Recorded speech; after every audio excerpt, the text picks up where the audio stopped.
a part of, which was the Church of St. Julian in Norwich. But in 1393, when she was 51 years old, she wrote this book called Revelations of Divine Love. And in it, she just keeps using this phrase, all is well, and all shall be well, and all manner of things shall be well. In 1977, Bob Marley wrote a song. He said, don't worry about a thing, because every little thing is going to be all right. In 1988, Bobby McFerrin said, don't worry, be happy. These luminaries from our past, they're trying to communicate with us. And I think they got a message for us right now. What they're trying to tell us is everything's going to be all right. Don't worry, be happy. All is well. All manner of things shall be well. In a world where millions of people have been fired or laid off or furloughed or just let go in some other kind of way, don't worry, be happy. In a world where it's unsafe to interact with people that you have known all your life unless they're living with you, everything's going to be all right. Every little thing is going to be all right. Don't worry about a thing. You see, there is this battle that's going on. And it is a battle for your soul. And that's what I want to talk about today, because I want to show you where this battle is being fought. And more importantly, I want to show you how to win the battle. I want to show you how to win. So it appears that the battle is being fought in our physical world. I mean, after all, you're watching this service in your home. I shot this sermon in my home. Yeah, you're watching it in your home. And the only parishioners who are watching it with you are of your own household. You know, if you need groceries and you live in Los Angeles, you can't go outside your house unless you have one of these and some of these, right? Can't go anywhere without that. You know, if you need to travel and right now and you can't get out of traveling. I know one of my friends in Miami, her daughter, hope I got that right, just had twins, you know, so you can't get out of traveling. Then you need like a literal hazmat suit to safely transport yourself from one place to the next. And flights are cheaper than they have ever been. So, you know, if you have to travel, it's affordable now. But what's happening is that it's making this battle seem like it's happening in the external world. And so that's what's going to make this next statement that I make a little bit challenging to accept. But if you go with me, I'm going to show you how to be peace in this storm. And I'm going to show you how to win this moment. I'm going to show you how to come through this moment. So let me know, are you with me? Are you willing to make that leap with me? And just put something in the chat. Say, yeah, Rev, I'm in. I'm willing to think a new thought. I'm willing to have a new idea. I'm in. Just put it in the chat. See, the battle that's being fought right now is not a physical battle against elements, and it never has been. The battle is and always will be mental, and this is my first point. Point number one, the battle is won or lost in the inner citadel of your thoughts and emotions. The battle is won or lost in the inner citadel of your thoughts and emotions rather than in the outer world of material things. So the battle is not being fought in these COVID-19 streets, right? The real battle, the only one that there ever has been and the only one that matters is the one that's happening inside of you and me. And it's a battle for your soul and for mind. And I want to take a moment to explain what I mean by soul, because everybody has their definition. So that we're on the same page. When I say soul, I'm referring to different phases of mind. You have a super conscious phase of mind. That's the part of you that's always connected to God. You have the conscious phase of mind. This is your thinking phase of mind that has the ability to look out at the physical world. And then there's your subconscious phase of mind. And this is the aspect of you that's the, Gary Zukav calls it the seat of the soul. It's where memories live. All of your past experiences are all stored in that subconscious phase of mind. And these three together make up your entire mind. And I'm telling you that the battle is a battle for your soul, because everything that's happening right now is being filtered through those aspects, through the superconscious, conscious, and subconscious phases of mind. And so a 9N says we don't experience life as it is, but rather we experience life as we are. In other words, everybody's not having the same COVID-19 experience. Some people are in their homes full of fear and frustration, while there are other people in their homes having a literal party. Some people have lost weight. Some people have gained it. Some people are struggling financially right now, while other people are just happy they're not spending and they just stockpiling cash. Everybody is not having the same COVID-19 experience. Your experience, my experience, is being filtered through our minds. It's being filtered through the way that we see the world. And our soul colors every experience, and they determine what this experience is for us. And so when I say that the battle is won or lost in the inner citadel of your thoughts and your emotions, what I mean is that depending on how your soul is positioned is going to determine what this moment feels like for you. And so they're not your armor. You know, this is not your greatest asset. This sanitizer, this is not your weapon of mass destruction, because this is not a physical battle. This is not a physical battle. The battle is a battle for your soul. The battle is a battle for your subconscious, your conscious, and your superconscious phases of mind. And if you come to the battle with a physical weapon, you have lost the battle already. The battle for your soul is a war of words.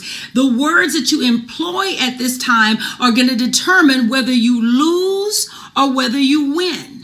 And so they're going to determine whether you are down for the count or whether or not you stand over this seeming invisible enemy victoriously. And while winning this battle is simple, all you got to do is speak the right words. That's how you win, right? I'm giving you the whole game right here. But it's not easy, because all who start on this path sooner or later are brought to the realization that trading old attitudes for new ones is not a simple matter. There is much more to it than simply repeating the affirmations that we're going to give you in this new sermon series. Now, we put this sermon series together because we wanted to explain to you how this universe works. It has been proven that as a man thinks in his heart, so is he. But what we wanted to do was to take this and make it really practical, because there are people who know these teachings but are having a real human experience right now. They know that God is all there is, but they're having a real human experience right now. And so this series is to help you understand that nothing in this universe happens by chance. We live in a universe of laws, and every effect has a corresponding cause standing behind it. Every effect has a corresponding cause standing behind it. And there is a creative law. It's older than you or me. It's operating ceaselessly within us, and it can provide us whatever it is that we need or that we desire. And so of itself, it is always creating something without your consent or mine, but we can set the direction of this law's activity by cooperating with it. The law is constantly creating according to our thoughts, but we have the ability to set the direction of the law by cooperating with it. And so this law, it's the one creative power in the universe. There are no two. In our spiritual tradition, we use the name God to talk about this spiritual law. It operates in the creation of a star and the building of a business. It operates in the writing of a poem and the design of a battleship. It operates in the healing of a body and the regeneration of a drug addict. It happens from the creation of an orchid to the sale of merchandise. It is beyond you and me, and yet it's operating in you and me. We don't have to approach this law in fear or awe or genuflecting. That's not how you get what you need. Right? We don't have to surround it in mystery and you got to, graduate to the 33rd degree to find it out. It is a natural law of the spiritual world. It will automatically respond to you and me when we place ourselves in proper relation to it. So the way that we make ourselves successful in any endeavor is when we learn to cooperate with the law of creative action that lies at the center of our spiritual nature. I'm going to say that again. The way that we make ourselves successful in any endeavor is that we learn how to cooperate with the law of creative action that lies at the center of our spiritual nature. The law is in me. You might want to say that. The law is in me. The law is in you. So we're not giving you something that's not already incorporated into your being. In order to walk upright, we got to cooperate with the law of gravity. In order to fly in airplanes, we have to cooperate with the law of aerodynamics. In order to move through water, we have to cooperate. In order to swim, we have to cooperate with the law that governs movement in water. Success in any endeavor demands that we learn the law that governs that area, and then we cooperate with that law. That's how it works. And so point number 2, the law masters you until you understand it. Then it becomes your obedient servant. That's huge. The law masters you until you understand it. Then it becomes your obedient servant. So until a baby learns to walk, specifically until they learn to balance their weight on their own 2 feet, the law beats them every time. Right? Every time. But the moment that a baby learns to master this, he or she moves with greater ease across a multitude of surfaces. And so all of a sudden, the baby who could barely stand up without holding on to something becomes the child who is leaping from surface to surface, all through cooperating with the law of gravity. The moment that the baby understands gravity, gravity bends to become the servant of the baby. And notice that the baby didn't need to have language to explain how it understood gravity. So these laws don't depend on you being able to give them back to someone in a lecture hall. They simply require that we get it on a soul level, and then they work for us, because then we can put them into action.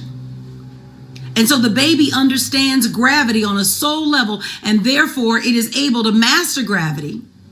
And gravity is now the servant of the baby.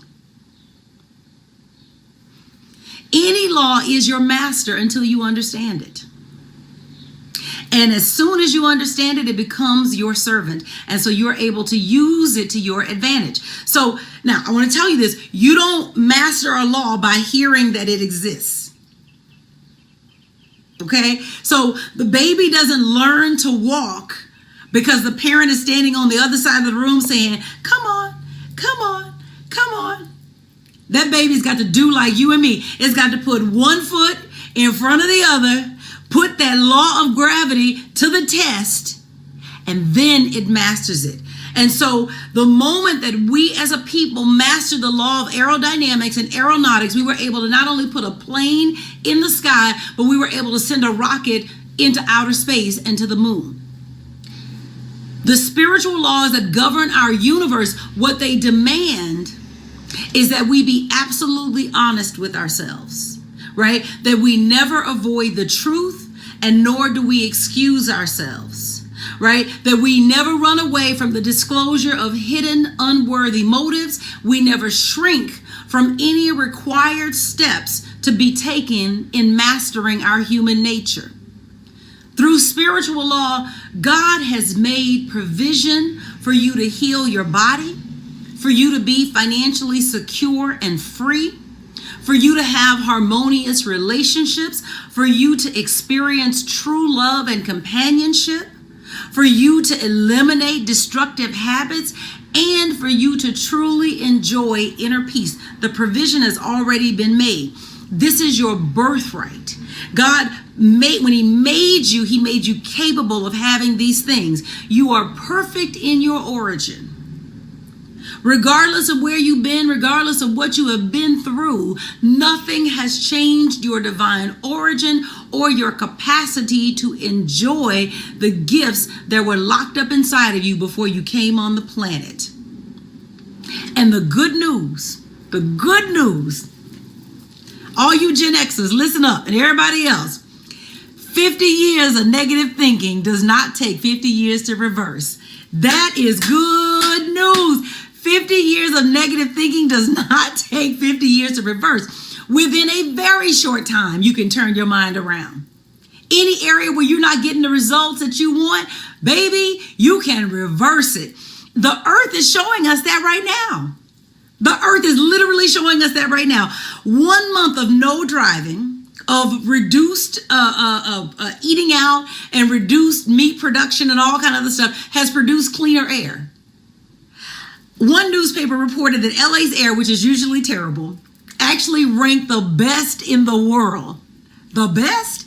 There's this, well, first of all, I came to LA in 1995, right? So for as long as I've been in LA, so 25 years, as long as I have been in LA, I have only known LA to have smog and have this thick air pollution that's hanging over our downtown buildings.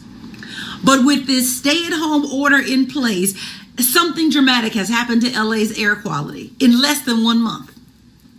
According to IQ Air, which is a Swiss air quality technology company, they monitor air pollution in cities around the world. Beginning in early March, EPA air quality data showed that LA experienced our longest stretch of good air quality since at least 1995. When destructive habits are eliminated, the seeming problem falls away. It has nothing to support it. The things in your life that are interfering with your health, that are keeping your money away from you, that are messing up your relationships or keeping you out of one. These things are not intractable. What's happening is that you've got some habits that are keeping them in place. When the thing that's causing it falls away, the seeming problem clears up, and it clears up fast.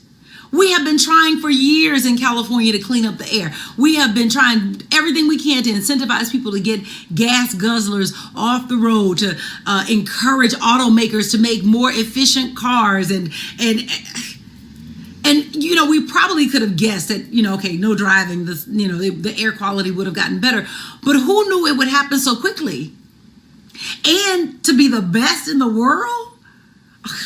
Spiritual law works, and it works quickly. Spiritual law works, and it works quickly. The moment you cooperate with the law, it becomes your obedient servant, and it brings you the fruit of your input. The moment the baby cooperated with the law of gravity, she began to walk, and the law brought her the fruit of her input, which was movement without falling. God supports each one of us in this way. The problems that we encounter in life, they're not the result of God punishing us. God doesn't listen, God does things in a permanent way. If God punished you, you couldn't be unpunished. You would be on forever timeout. God does not punish you. God does not withhold some good from you. What's happening is that we have a misunderstanding of the law. We're like the baby who doesn't know how to balance our weight on our own two big spiritual feet. But the moment that we understand the law that governs what we'd like to have, we can have what we'd like to have. We live, move, and have our being in the substance of God. Our thoughts fall into this substance, which ceaselessly turns those thoughts into form. And then the substance of God obeys you because its nature is to translate your thoughts, my thoughts, into experience. Its power is limitless. Its knowledge of ways and means is infinite. God has all kind of ways to get your stuff to you. Its willingness to produce is without the slightest reservation. You give it a thought, it's going to produce a result. It is the working side of the eternal God. So, if all of your thoughts are turned into experiences, into events in your life, And it follows then that if you desire a better experience, then it's probably true that you need to think better thoughts. And so I got some more good news for you. I got more good news. You don't have to guess at what to think. That's not how God works. If you guessing, it ain't God. God is already thinking the thoughts that you need to think to bring you the stuff you desire. It's already there. All you got to do is choose to let God think these thoughts through you. That's all you got to do. The impersonal servant, the impersonal obedient servant, the substance, the creative law will do the rest. 2,000 years ago, Jesus tried to tell people that. He tried to show people that you ain't got to bang on the doors of heaven to get a divine handout. He talked about fulfilling the law. When the baby learns to balance on her own 2 feet, she is fulfilling the law of gravity. He talked about fulfilling the law. He tried to teach people that they were made in the image and the likeness of God. He saw them held in their chains of their false beliefs. He saw them believing themselves to be miserable and ill and poor and wicked and under God's displeasure. And he pitied their ignorance of their true state. He knew that their misery and their unhappiness was actually the result of their wrong views of themselves. And he says, done unto you as you believe. It's done unto you as you believe. More than anything, Jesus could see that God is obedient to humankind as humankind becomes obedient to God. God is obedient to humankind. I might just say that again. God is obedient to humankind. God is obedient. I just put that on a broken record, like scratch. God is obedient to humankind. God is obedient to humankind as humankind becomes obedient to God. The moment that we eliminated the habit that created the air pollution left, and it left fast. We thought we were waiting on God. Come to find out, God waiting on us. And so it is like this in every area of your life where you are not enjoying the success that you know should be yours. God is always waiting on you. Always. God is always your willing servant. Oh my God. Come on. We got songs. I serve God. Listen, God serves you. Let God think his thoughts through you, and all that you ever desired will be delivered to you on gold and silver platters. And why is that? This is point number 3. Because you need God for power, but God needs you for an outlet. You need God for power. Yes, don't get it twisted. You're not doing anything of your own accord. But God needs you for an outlet. Everything God desires to do in the earth has got to be done through an earthling. Hello. Everything God want to do. A lot of people are sitting on, they waiting on God to intervene in this situation. Where's God? And in reality, God is waiting on you. Waiting on you to intervene according to the gifts and the talents that were placed in you before you were born. God is waiting on your creativity, your ingenuity, your initiative. You see what's needed. You were born to solve a problem in this generation. Listen, if we move back into normal life and we restore the air pollution that we just got rid of, it won't be because God willed it. It will be because the person who saw it and had the creative idea didn't believe enough in the creativity in their own soul to follow the divine spark within. God will give you the power for the solution that God already put in your heart. It is this mutually beneficial relationship of himself. God cannot correct the air pollution problems we have in LA. I know that might be blasphemous, but listen, it's a good thing we're in a virtual format. But hopefully during this great pause, someone has heard the call and had the audacity to heed and put forth a solution that will allow us to keep these clean skies. You can't see it, but it's pretty out here. I like this clean air. There is this thing in the air quality called PM 2.5. Listen, it's a class of microscopic air pollutants. And the thing is that it's linked to serious cardiovascular and respiratory problems, especially in children and in the elderly. And after we had been off the roads for like less than a month, because this article I read was like back in March, that after we had been off the roads for less than a month, those levels of those air pollutants dropped 40%. This might really rub some people the wrong way, but we're virtual. Of himself, God cannot solve COVID-19.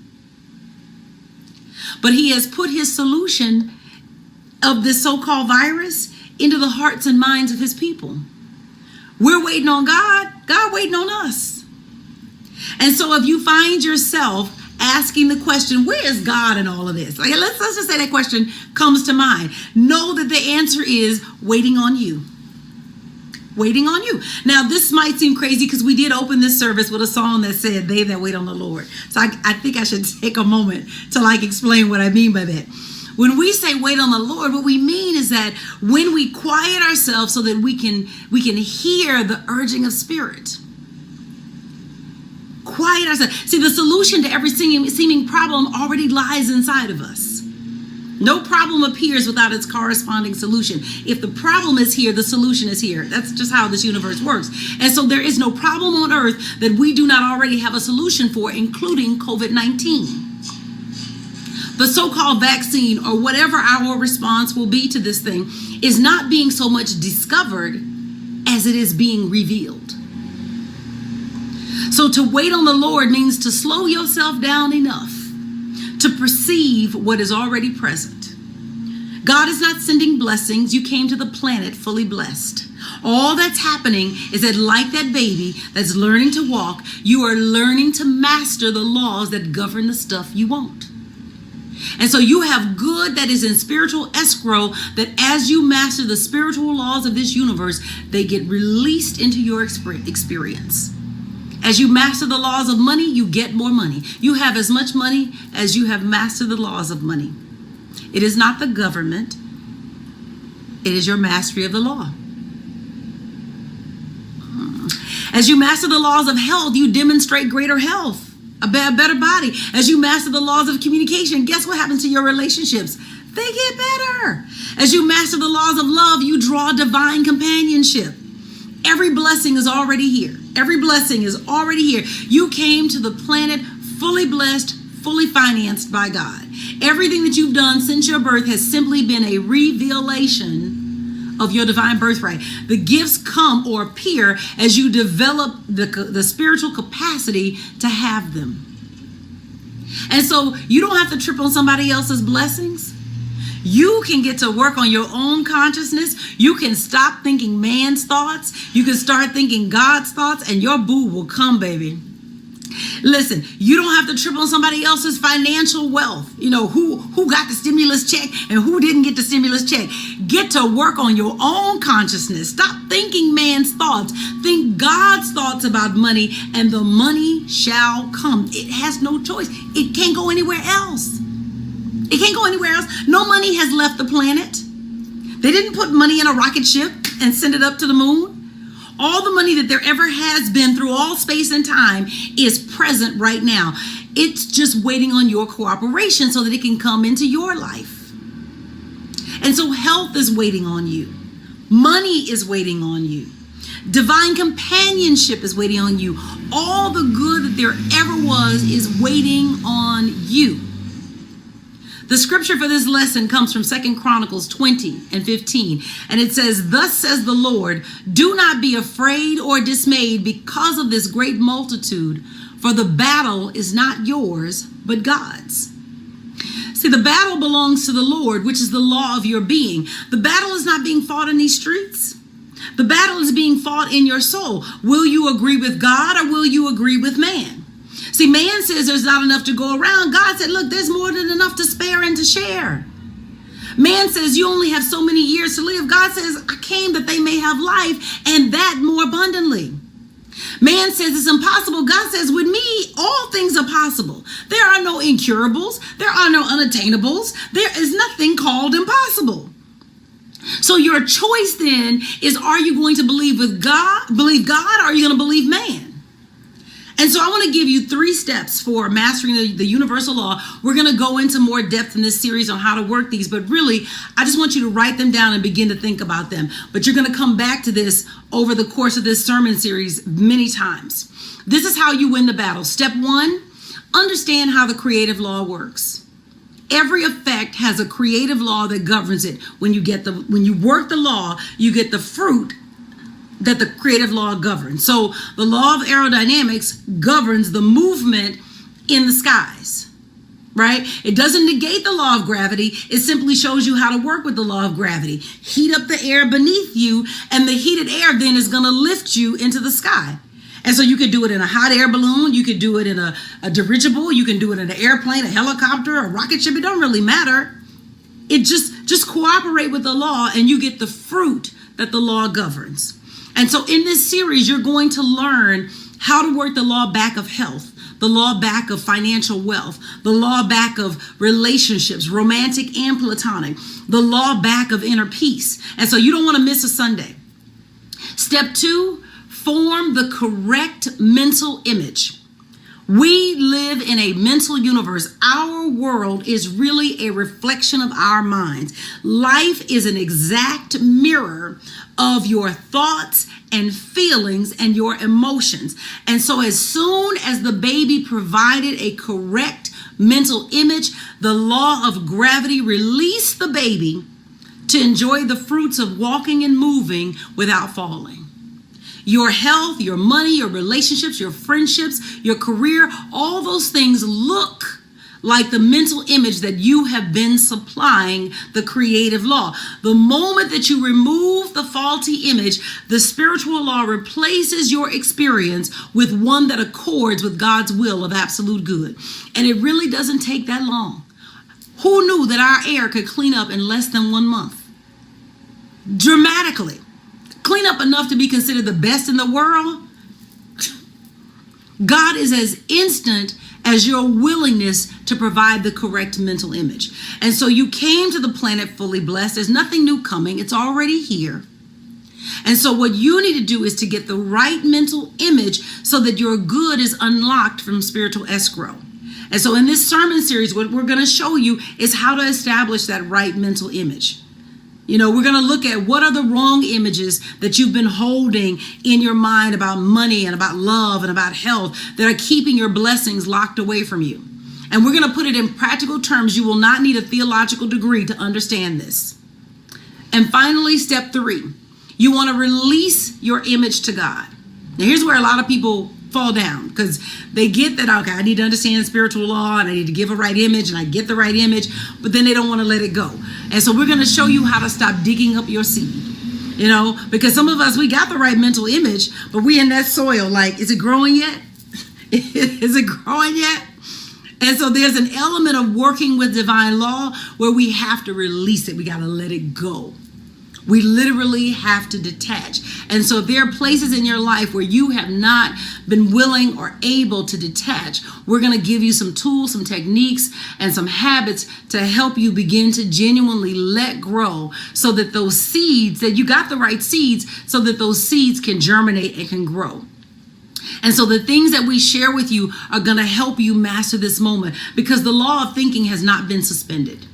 Your thoughts are still creating your world, and your thought is still the rule of law in your life. And so what you say as you move through this moment is going to determine how you experience this moment. Spiritual law is eternal and it is infallible. And so it is your obedient servant for helping you to navigate this moment. Now, the things that we're going to give you, they're not going to apply just to this moment. It's going to help you with this moment. But really what it's going to give you is how to move forward for the rest of your life. And so we're going to show you that if you're willing to have the boldness of spirit to follow the beat of your own drum, we're going to show you how to release the gifts that have been kept from you, not by God, but by your misunderstanding of spiritual law. Provision has already been made for your every need and desire. Everything. Nothing has been forgotten. And so I want you to set your alarm clocks for 1 o'clock Pacific on Sundays. Come back here with us. This is a 12-week series. This is week 1. And get the tools that you need to create an extraordinary life. God bless you.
worship team, thank you for everything.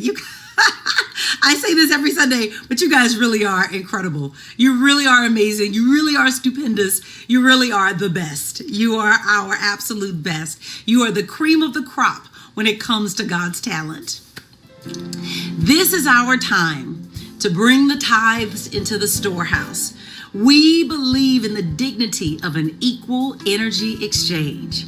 And so this is our time to joyfully share with the community that is feeding us. And so I want to give you a couple of details. One, we have a building fund. And so it is week 16 for our building fund. And so if you are participating in that, you can give your gift $16 or any multiple of $16. Make sure, though, if you're giving it, that you always name what the gift is for, so we'll be able to track it and allocate it properly. Now, we have a number of different electronic ways for you to give and regular, normal U.S. mail ways. So first, I want to let you know that you can use Cash App. Cash App, our name is $UpChurchLA. $UpChurchLA. That is a really effective way to share your gift. I do want to let you know two things. One, make sure you put what the gift is for. And if your name is not your name, I had someone give a gift and I was like, how do I record this? Because they had like a pen name for their Cash App name. So if you have Hot Mama 2020, put your name in the memo section too, so that we know how to attribute your gift, because we cannot send a giving statement to Hot Mama 2020. You can also give text to give. And so what you want to do is bring up a text screen the way you would send a text message to a friend. Where you would put their phone number, you're going to type a 5-digit number, 73256. And where you would type the message to them, you'll put the word Up Church, no spaces, and then you hit send. And then what's going to happen is you're going to get a link back that's going to take you to a secure, you click that link and that link will take you to a secure screen to complete your gift. You can also go to our website at upchurch.org. On the left-hand side of the screen is a gold button that says Give Online. You choose that button and you can complete your gift. It'll take you to a secure screen where you can complete your gift. And then you can also just mail your gift in. I want to let you know that we're keeping the practices that are recommended in terms of social distancing and wearing a mask and doing all the things we need to go out. But we do go into the office once a week to collect the mail, to check the messages, to just do some general housekeeping. And so if you mail your gift in, we will receive your gift.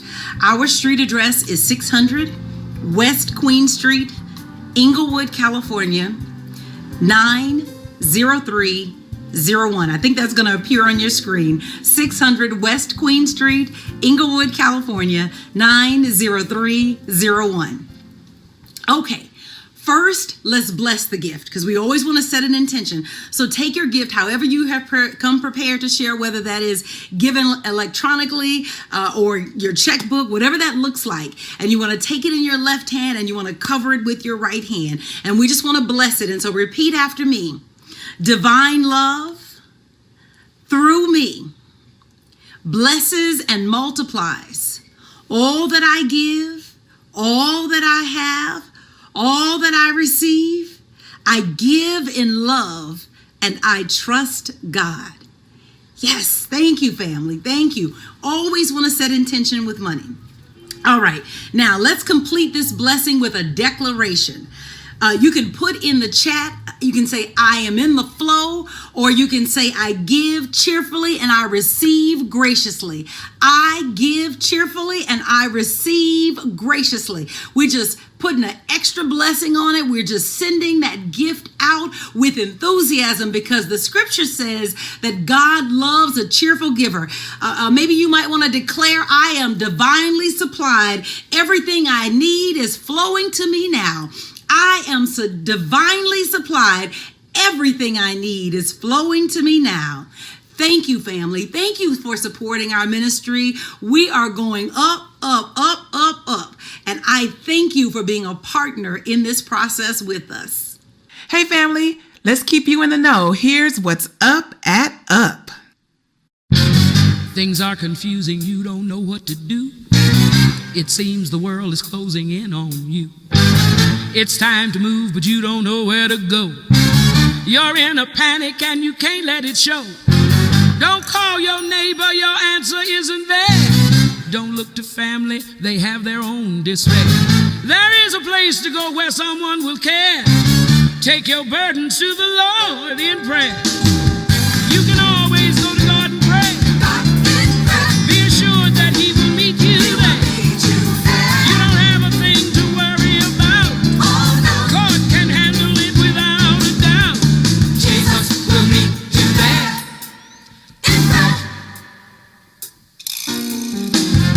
You walk the floor at night and wonder what to do, and wonder why trouble always follows you. Friends disappoint you after giving you their word. Reasons they give you are the biggest lies you've heard. I know just why to find the answer you seek. A conversation where you need not even speak. Still yourself and turn to one who really cares. Take your burdens to the Lord in prayer. If you're sick, the Lord will make you well. You can trust Him, He won't listen and tell. Jesus Christ is just a friend you need. In Him you have the power to succeed. Jesus will meet you there. And that's what's up at Up. Back to you, Reverend Sherri, for our benediction. Thank you, Reverend Sheree, for those announcements. Thank you. Thank you, family, for an incredible service. Are you full? You feel good? I do. I'm so grateful that you spent this Sunday with us. And I deeply pray that what we have been giving you is serving you. And just let me know in the chat. Let me know what really stuck with you today from the service, what you're going to walk away with, what you're going to do differently this week. Right now, I just want to take a moment to just pray over you and just to speak life over your life. I want to declare that you are God in expression, that you are the life and the love and the power of God, that you are victorious, that no matter what it looks like, the power and the presence of God is moving in, through, and as you right now. And that you are divinely protected at all times through all space. I want to bless you to be calm and patient in your homes. I want to bless you to win the battle right where you are in the silence of your own being. To remind yourself that I win before I even go out of the house because I make a decision that everything is already all right. I tap into that knowingness that God has provided for me, that God is looking out for me, that I've not been forgotten, but that I am divinely provided for and I don't have to be afraid. And so I just bless you to walk in that light this week. All right, let's take our prayer of protection. The light of God surrounds us. The love of God enfolds us. The power of God protects us, and the presence of God watches over us. Wherever we are, God is, and so it is. Have a beautiful week, family. I can't wait to see you next Sunday. Working